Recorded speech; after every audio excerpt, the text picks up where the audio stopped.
Sa tulong ng patuloy na cyber patrolling o pag-iikot sa cyber web ng National Bureau of Investigation, Cybercrime Division o NBI-CCD, natuntun ang di umano'y nangyayaring human trafficking o bentahan ng mga Filipina online sa loob ng ilang condominium units sa Pasay City.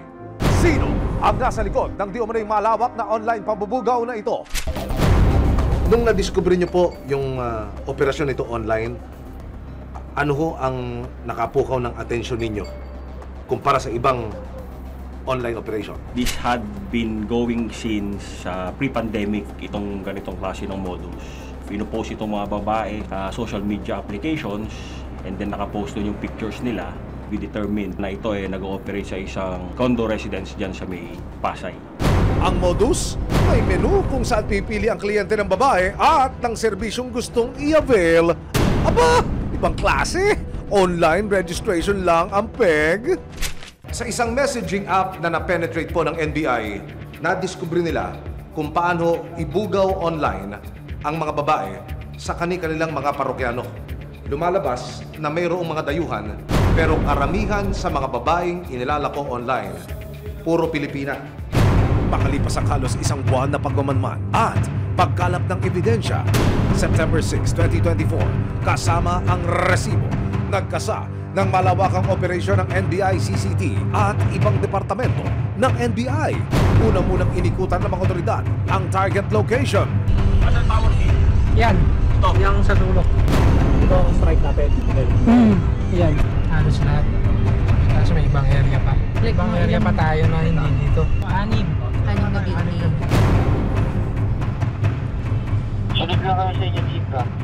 Sa hudyat ng isang asset, pinasok na ng mga otoridad ang 6 na condominium unit sa Pasay para mahuli ang nasa likod ng paglalako ng mga babae at masagip ang mga biktima. Ito sir.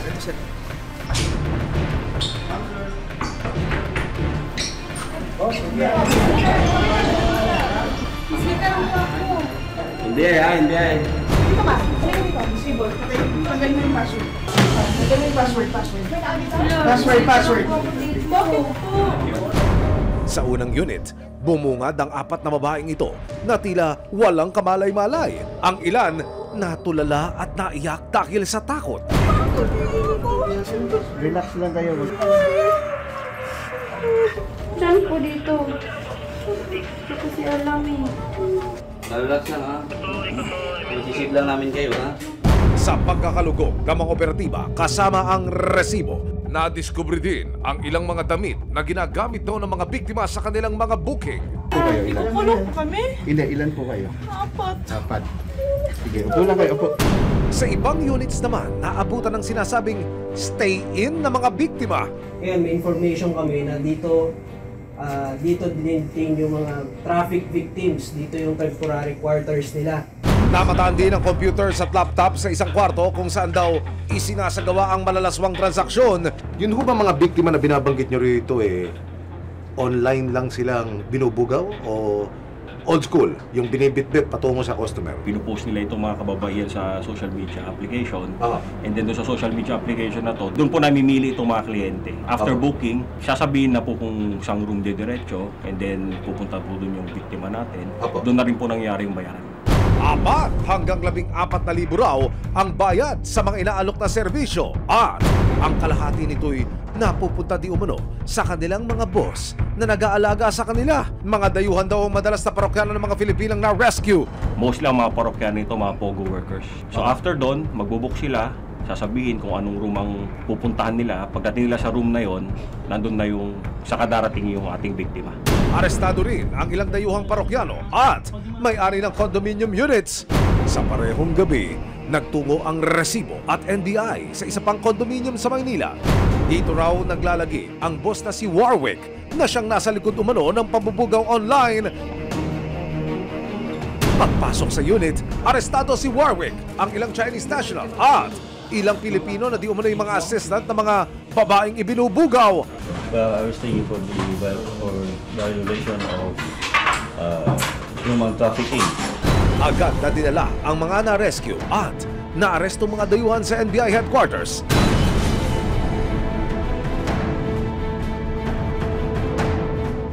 Nakapanayam ng resibo ang isa sa mga biktima. May friend po kami na kakilala na nag-offer sa amin mag-work dito sa Manila. Kasi po magbe-bare months, inisip po namin, syempre mag-iipon din po sana para kahit papano may panggastos din. Sa isang araw po, pwede ka pong kumita ng mga nasa 10K to 15K po kasi. Nakausap din ng resibo si Ana, hindi niya tunay na pangalan. Siya raw ang isa sa mga sumasala sa mga babae para matiyak na pasado ito sa kanilang mga kliyente. Ang sahod ko po is 18K po, monthly po. Minsan din po kasi ako rin po yung nag-i-interview, pinipicturean ko po yung nila at saka yung chan. Kapag may stretch mark po, pag pangit po yung mukha, hindi po sila qualified. Pag bata po, mas maganda. September 10, 2024, iniharap ng NBI sa publiko ang mga nahuling suspect at ipinakita rin ang mga ginagamit na sex toys na naging resibo ng kanilang malaswang negosyo. We were able to rescue the two individuals. Five of whom are Chinese and then yung isa Malaysian and then yung apat Filipinos. And then we were able also to rescue 27. Sinubukan ng resibo na kunin ang panig ng dalawang suspect na Chinese nationals pero tikom ang kanilang bibig at hindi nagpaunlak ng panayam. Sir, we are from GMA, a local network. Can you give us your name?